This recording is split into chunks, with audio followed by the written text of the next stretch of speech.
رات کے اندھیرے میں نے نہایت پریشانی میں اپنے گھر کا سارا سامان سمیٹا تھا۔ میرے ہاتھ بری طرح سے کانپ رہے تھے۔ مجھے خوف تھا کہ کسی بھی وقت دروازے پر دستک ہوتی اور میرے فرار کے راستے بند ہو جاتے۔ کسی بھی وقت ڈاکٹر کو میری غلطی کا پتہ چلتا اور وہ پولیس کو میرے گھر بھیج دیتے۔ اس لڑکے کے گھر والے کبھی اپنے جوان بیٹے کی موت پر مجھے معاف نہ کرتے۔ میں گرفتار ہو جاتی تو میری زندگی تباہ ہو جاتی اور میری بیمار ماں اکیلے گھر میں کھانستے کھانستے مر جاتی۔ خاموشی اور اندھیرے میں نے تیزی سے اپنی ضرورت کی اشیاء بیگ میں ڈالی تھی تاکہ رازداری کے ساتھ گھر سے نکل سکوں۔ اندھیرے میں کبھی کبھی میری بیمار ماں کی کھانسی کی آواز گونجتی تو میرا دل بھر آتا۔ حالات کی ستائی میری بیوہ ماں کینسر کی مریضہ تھی۔ اسے ان حالات میں اچھا علاج اور اچھی خوراک دینے کی بجائے میں اس ذلت میں دھکیل رہی تھی، لیکن اپنی ماں کو اکیلا گھر پر چھوڑنا ناممکن تھا۔ اپنی ماں کو اپنے ساتھ لے جانا ضروری تھا، کیونکہ میں غلطی سے جو جرم کر چکی تھی اس کے بعد میرا جیل جانا ناگزیر ہو چکا تھا، اور میری ماں کی اب ایسی حالت نہ تھی کہ اسے اکیلا چھوڑا جاتا۔ میرا پورا جسم بری طرح سے کانپ رہا تھا۔ میں ایک کم عمر اور نہ تجربہ کار لڑکی تھی۔ گرفتاری سے ڈر کر میں نے فرار کا راستہ اپنایا تھا۔ میں نے راتوں رات اپنی چھوٹی خالہ سے بات کی اور اپنی ماں کو اس کے پاس چھوڑنے کا ارادہ کیا۔ میں نہیں چاہتی تھی کہ میری مریضہ ماں، جو پہلی بیماری کی وجہ سے بدحال ہو چکی تھی، وہ میری وجہ سے کسی بھی مصیبت کا شکار ہو، جبکہ خود میں چند دنوں کے لیے کہیں چھپ جانا چاہتی تھی۔ اس لیے رات کے وقت میں نے جلدی سے اپنے ضروری کاغذات، چند کپڑے اور پیسے اپنے پاس رکھے اور اپنی ماں کو ساتھ لے کر گھر کا تالا لگایا۔ رات کے اندھیرے میں اپنی ماں کے ساتھ اس محل سے ہمیشہ کے لیے نکل گئی۔ میں نے اپنی ماں کو چھوٹی خالہ کے گھر چھوڑا۔ اس بھاگ دوڑ پر میری ماں پریشانی سے سوال کرتی رہی کہ تم کس مصیبت میں پھنس گئی ہو۔ میں نے ماں سے جھوٹ بول دیا کہ مجھے ڈاکٹر کے ساتھ کچھ دنوں کے لیے کسی سفر پر جانا ہے۔ اپنی ماں کو اطمینان دلا کر میں نے تھوڑی بہت رقم اسے دی اور خود وہاں سے روانہ ہو گئی تھی۔ میں نے گھر سے نکل کر اپنی ایک پرانی دوست کے پاس جانے کا سوچا، جس کی دوسرے شہر میں شادی ہو چکی تھی۔ میں ٹرین پر سوار ہو کر دوسرے شہر نکل گئی۔ اپنی دوست کے گھر پہنچی تو میری دوست مجھے دیکھ کر گھبرا گئی اور پریشانی سے بولی کہ میں یوں بنا بتائے اس کے گھر کیوں آئی ہوں۔ اس نے شادی کے بعد مجھے اپنے گھر کا پتہ دے کر اصرار کیا تھا کہ میں کبھی اسے ملنے ضرور آؤں۔ میں پہنچ گئی تو وہ خوش نظر نہیں آئی۔ مجھے اپنی دوست کا وہ بدلا ہوا انداز بہت برا لگا تھا، مگر میری مجبوری تھی کہ میرے پاس اور کوئی جان پہچان کا گھر نہیں تھا جہاں میں جا سکتی۔ اپنی دوست کو جھوٹی سچی کہانیاں سناتی میں ڈٹھائی سے اس کے گھر رک گئی۔ میری دوست بار بار پریشانی سے پوچھتی کہ میں واپس کب جاؤں گی۔ میں نے اسے کہا کہ میں کچھ وقت اس کے گھر رہوں گی کیونکہ مجھے اچھی نوکری کی تلاش ہے، مگر میری دوست سختی سے بولی کہ میرا سسر انجان لڑکیوں کا یوں پرائے گھروں میں رکنا پسند نہیں کرتے، وہ بھی میری نند کے گھر گئے ہیں۔ تم صرف ایک رات رک سکتی ہو، اگلی صبح تمہیں یہاں سے جانا ہوگا کیونکہ کل میرے سسر واپس آ رہے ہیں۔ مجھے اپنی دوست کی بے مروتی پر تاؤ آ گیا۔ ایک وقت تھا جب ہم ساتھ پلی بڑھی اور غم خوشی میں بھی ساتھ رہیں، لیکن آج مشکل پڑنے پر وہ مجھے اپنے گھر چند روز قیام بھی نہیں کرنے دے رہی تھی۔ میں ساری رات پریشانی سے کروٹیں بدلتی رہی کہ اگلی صبح مجھے نکالا گیا تو کہاں جاؤں۔ میں فٹ پاتھ پہ نہیں سو سکتی تھی اور کسی ہوٹل میں رکنے کے پیسے نہ تھے۔ میں نے سوچ لیا کہ میری دوست چاہے جتنی سختی دکھا دے، جب تک میں اپنا کوئی انتظام نہیں کر لیتی اس کے گھر رکی رہوں گی۔ وہ مجھے دھکے دے کر گھر سے نہیں نکال سکتی تھی، مگر میری یہ سوچ میرے دوست کے سسر نے اگلے چند دنوں میں بدل دی۔ اگلے روز میری دوست کا سسر گھر آیا تو میں اسے دیکھ کر حیران ہوئی۔ وہ دیر عمر مرد تھا، مگر ہٹا کٹا اور چاقو چوبند لگتا تھا۔ اگر میری دوست اسے ابا جی نہ بولتی تو میں اسے اپنی دوست کا دیور سمجھ لیتی۔ اس کے بال بالکل سفید تھے۔ وہ میری دوست سے بہت نرم لہجے میں بات کر رہا تھا۔ اس کا لہجہ اور رویہ دیکھ کر مجھے دھارس ہوئی کہ وہ مجھے گھر سے نہیں نکالے گا۔ ہمارا سامنا ہوا تو وہ مجھے دیکھ کر ٹھٹک گیا اور میری دوست کو بلا کر پوچھنے لگا کہ یہ لڑکی کون ہے اور ہمارے گھر کیا کر رہی ہے۔ میری دوست بری طرح پریشان ہوگی اور گر گرا کر بولی کہ یہ میری جاننے والی ہے، ایک رات رکنے کے لیے آئی تھی، آج واپس لوٹ جائے گی۔ میری دوست کی بات پر وہ بوڑھا سر ہلا کر مجھے دیکھنے لگا۔ مجھے اپنی دوست پر شدید غصہ آیا۔ اس کا سسر بالکل سخت مزاج نہیں لگ رہا تھا۔ اس نے مجھ سے جانے کی بات بھی نہیں کی تھی، مگر میری دوست بڑھ چڑھ کر بولتی مجھے ہر حال میں گھر سے نکالنے کی کوشش میں تھی۔ میں نے اسی وقت اس کے سسر کے سامنے بول دیا کہ میرا ارادہ بدل گیا ہے، مجھے یہاں نوکری کی تلاش کرنی ہے اور جب تک نوکری نہیں مل جاتی مجھے رہائش کی اشد ضرورت ہے۔ میری دوست کے سسر نے یہ سن کر مجھے کھلے دل سے اپنے گھر رہنے کی اجازت دی تھی۔ میں خوش ہو گئی، مگر میں نے محسوس کیا کہ میری دوست اس بات سے خوش نہیں ہوئی تھی۔ وہ عجیب نظروں سے مجھے دیکھنے لگی، شاید اسے میرے حسن سے ڈر لگنے لگا تھا۔ میں نے اسے زیادہ توجہ نہیں دی، لیکن چند دنوں میں میرے ہوش اڑ گئے اور مجھے اپنی دوست کے رویے کی سمجھ آ گئی۔ جو میری دوست کا سسر میرے ساتھ فری ہونے کی کوشش کرنے لگا، وہ اکیلے میں بات کرنے کے بہانے میرے سر پر سوار رہتا اور تسلی دینے کے بہانے کبھی میرے ہاتھ پکڑ لیتا، کبھی بیٹی بول کر گلے لگانے کی کوشش کرتا۔ میں اس کی حرکتوں سے پریشان ہوئی۔ جب دوست سے بات کی کہ وہ اپنے سسر کو سمجھائے تو میری دوست نے الٹا مجھ پر طنز کیا اور بولی کہ وہی سب ہو رہا ہے جو تم چاہتی تھی، تو اب کیا پریشانی ہے۔ میری دوست بالکل اجنبی بن گئی۔ میں حالات کی ستائی ہوئی تھی، اس لیے اپنی دوست کی کڑوی باتیں پی گئی۔ مگر ایک رات حد ہو گئی جب میری دوست کا سسر رات کے دوسرے پہر خاموشی سے میرے کمرے میں داخل ہوا اور کمرہ بند کر دیا۔ میں نیند میں تھی، مگر میری حساس سماعت نے دروازے کا کھلنا اور بند کرنا محسوس کر لیا تھا۔ میں جاگی تو وہ بوڑھا میرے سر پر پہنچ چکا تھا۔ میں نے چیخنے کی کوشش کی، مگر اس نے میرے منہ پر ہاتھ رکھ کر میری آواز دبا دی۔ اس نے میرے ساتھ زبردستی کرنے کی کوشش کی، اور جب میں نے احتجاج کیا تو وہ بولا کہ اس دنیا میں کچھ بھی مفت نہیں ملتا۔ تم جیسی جوان لڑکی جہاں بھی بغیر رشوت کے نوکری مانگے گی یا بغیر پیسوں کے رہائش مانگے گی، بدلے میں تم سے تمہاری عزت مانگی جائے گی۔ اس لیے اب شور شرابہ کرنے کی بجائے جیسا میں کہتا ہوں ویسا کرتی جاؤ۔ وہ بوڑھا مجھے بے بس کرنے لگا اور لالچ دینے لگا کہ میں نے اس کی بات مان لی تو بدلے میں وہ مجھے اس گھر میں مہرانی بنا کر رکھے گا۔ مگر میں اپنی عزت کا سودا کرنے کے لیے بالکل تیار نہیں تھی۔ اس بوڑھے کی باتیں اور مطالبات میرے اندر خوف اور شرمندگی بڑھ گئے۔ وہ نہایت بدکار مرد تھا۔ میں نے بچاؤ کے لیے نظر دوڑائی تو مجھے ساتھ میز پر پڑا شیشے کا باری جگ نظر آیا۔ میں نے وہی جگ اٹھا کر خود پر جھکے اس بوڑھے کے سر پر پوری قوت سے دے مارا۔ جگ ٹوٹ کر کشتیوں میں بدلتا اس بوڑھے کو زخمی کر گیا۔ وہ خون سے لت پت ایک طرف کو گر گیا۔ نہ جانے وہ بوڑھا زندہ بھی تھا یا نہیں، مجھ میں اسے چیک کرنے کی ہمت نہیں ہوئی۔ میں خوف سے رونے لگی۔ ایک کے بعد دوسرا جرم سرزد ہو رہا تھا اور ایسا لگتا تھا ہر جگہ میری پکڑ ہو رہی تھی۔ میں نے جلدی سے اپنا سامان اٹھایا اور اس گھر سے بھی نکل آئی۔ میں اندھا دھند بھاگتی جا رہی تھی جب مجھے ایک دربار نظر آیا۔ میں چادر میں چھپی اس دربار پر بیٹھ گئی۔ میں نے ایک پورا دن دربار پر گزارا، لنگڑ کھا کر پیٹ بھرا اور ایک طرف درخت کے سائے میں سو گئی۔ مگر اگلی صبح اچانک دربار میں بھگدڑ مچ گئی۔ میں ہڑبڑا کر جاگی، دیکھا تو دربار میں پولیس پھیلی ہوئی تھی اور سب لوگوں کو چیک کر رہی تھی۔ میں خوف سے ساکن ہوگی۔ مجھے لگا کہ وہ پولیس میرے لیے وہاں آئی ہے۔ میں اٹھ کر وہاں سے بھاگ جانا چاہتی تھی، مگر میرے لیے حرکت کرنا مشکل ہو گیا۔ میرا جسم بے جان ہونے لگا، اور اس سے پہلے کہ میں بے جان ہو کر وہیں گر جاتی، اچانک ایک مجمع میں سے عورت کے چیخنے کی آوازیں آنے لگی۔ میں نے اٹھ کر ڈرتے ڈرتے مجمع میں جھانکا تو ایک عورت کو پولیس والے پکڑ کر ذلیل کر رہے تھے اور اس کی چادر بھی چھین لی گئی تھی۔ پھر دیکھتے دیکھتے مجمع چھٹا اور پولیس والے اس عورت کو گھسیٹتے ہوئے وہاں سے لے جانے لگے۔ صدمے سے اپنی جگہ جمی ہوئی تھی۔ ایک عورت کی مجمع میں لوگوں کے درمیان اتنی تذلیل ہو رہی تھی، مگر کوئی روکنے والا نہ تھا۔ اس عورت کی چادر زمین پر پڑی رہ گئی تھی اور اس کا لباس بھی بے ترتیب ہو رہا تھا۔ میں خفت و افسوس سے کھڑی ہوئی تھی، تبھی لوگوں کے تبصرے سن کر مجھے جھٹکا لگا۔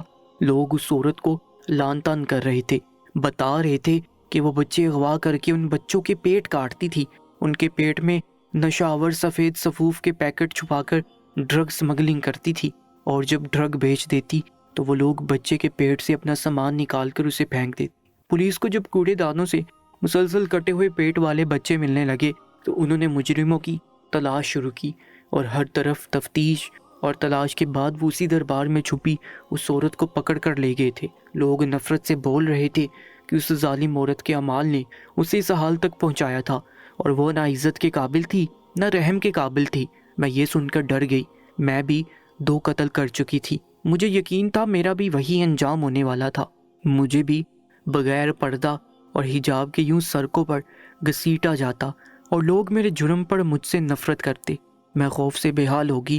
کوئی میرا مددگار نہ تھا۔ گھر چھوڑ کر آئی تھی، مگر اب کوئی محفوظ پناہ نہیں مل رہی تھی۔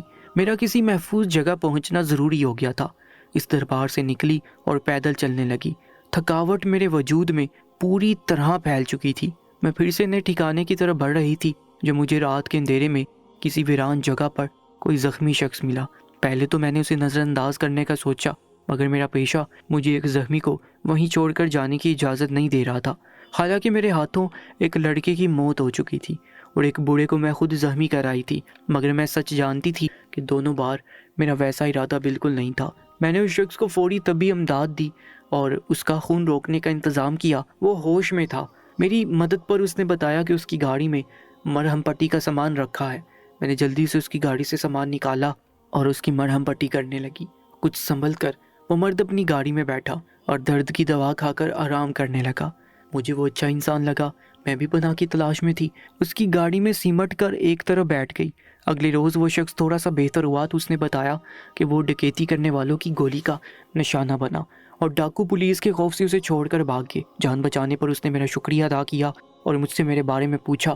میں نے اسے خود پر گزری آفات مختصر الفاظ میں بتائیں اور اس سے مدد کی درخواست کی تو اس نے کہا کہ وہ مجھے ملک سے باہر بھیجنے کا انتظام کر سکتا ہے۔ میں اس کی بات سن کر پرجوش ہو گئی۔ میرے پاس اب اور کوئی چارہ نہ تھا۔ بہتر تھا کہ میں ملک سے باہر چلی جاتی۔ تب اس شخص نے مجھے ڈھنکی لگا کر جانے کا ایک طریقہ بتایا، کیونکہ جلدی میں پاسپورٹ ویزے کا انتظام مشکل تھا۔ اس نے مجھ سے کہا کہ وہ اپنے ایک دوست سے میری بات کرے گا۔ اس کا دوست ڈھنکی لگا کر دوسرے ممالک میں لوگوں کو بھیجنے کا کام کرتا تھا۔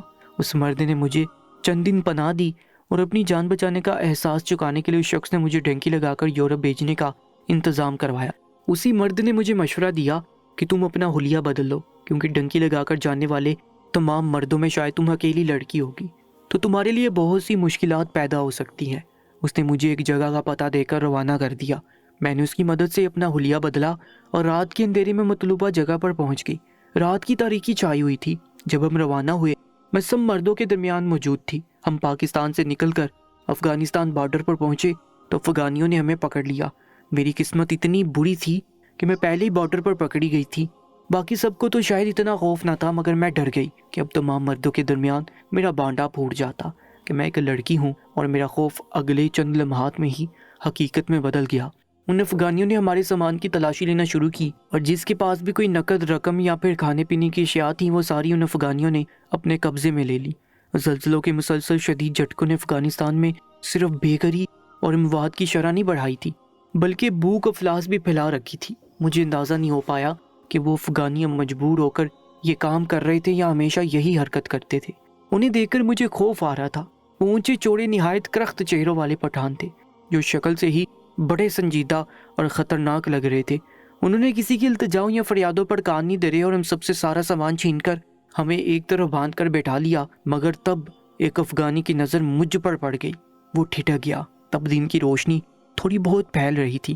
میں شال میں چھپی ہوئی تھی، مگر میرا انداز سب سے الگ تھا اور میرے قد کاٹ کی وجہ سے اس افغانی نے مجھے شک سے دیکھا اور ایک دم سب کے درمیان سے مجھے کھینچ کر الگ کرتے ہوئے اس نے میرے چہرے سے شال ہٹائی اور ایک لڑکی کو دیکھ کر چونک گیا۔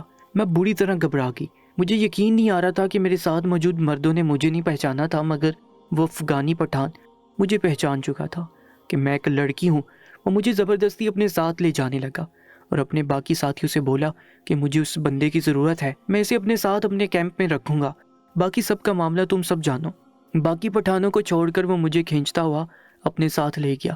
میں نے جب چیختے ہوئے خود کو چھڑوانے کی کوشش کی تو اس نے مجھے سختی سے گھورتے ہوئے پشتون لب و لہجے والی اردو بولتے ہوئے کہا کہ میں جانتا ہوں کہ تم ایک لڑکی ہو، اگر تم نے یہاں شور مچایا تو تم ان سب مردوں کی ہوس کا نشانہ بنو گی اور تمہاری عزت سب کے ہاتھوں پر مال ہو جائے گی۔